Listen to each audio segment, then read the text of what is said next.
it's Mrs. Dunlap. I'm going to read you Chapter 11, Thanks to the Squid.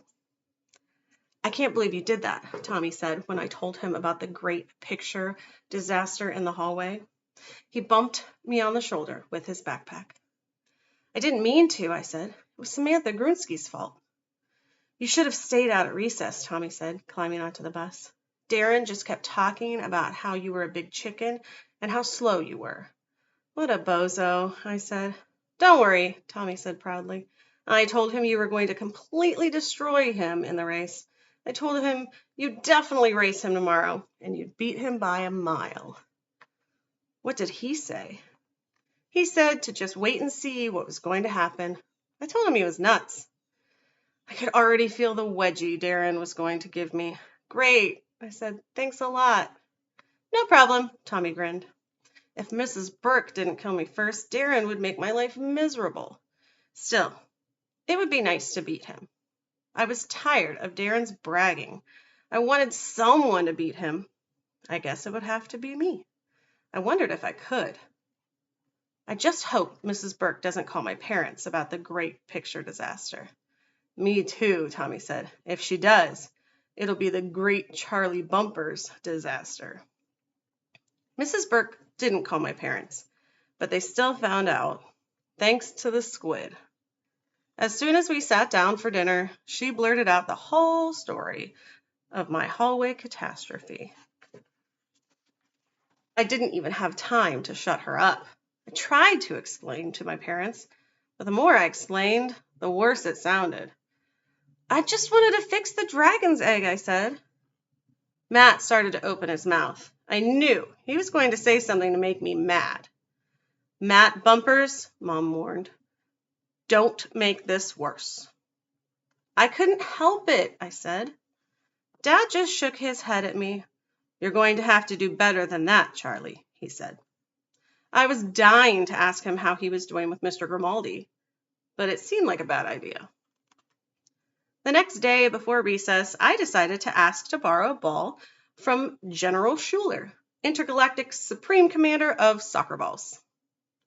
Mr. Schuler wasn't in the gym, but there was a new soccer ball lying right outside his office.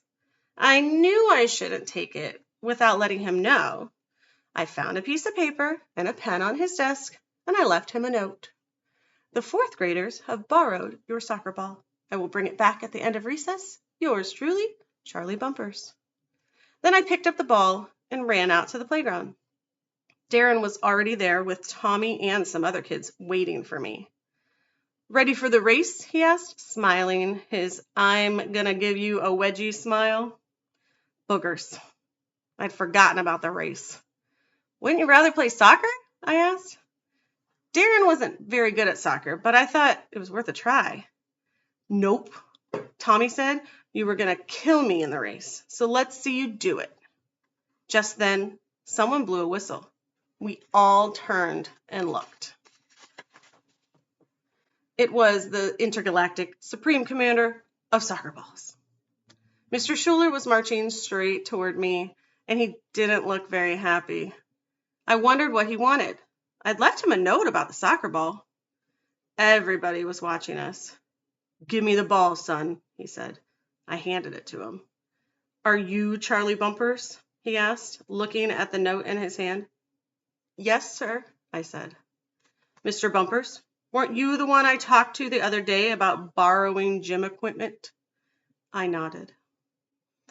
And did you not remember that I specifically told you to get permission first? I remembered, I said. But when I went to ask your permission, I couldn't find you, so I left that note on your desk. That's not good enough, he said. I want you to ask me in person. But no buts. He held up his big finger, which was attached to his big hand, attached to his big arm, attached to his big body. If anyone borrows gym equipment again without permission, they're going to have to deal with me. And believe me, they won't like it. Mr. Schuler squeezed the soccer ball with one hand. I imagined him squeezing my head until my brains came out my ears. Do we understand each other? He asked. Yes, sir, I said, looking at the ground. Look at me, son, he said. I looked up at him. Let's not have any more problems. Would you like to borrow the ball? No, thanks, I said. I didn't feel like playing soccer anymore. I didn't think anyone else did either.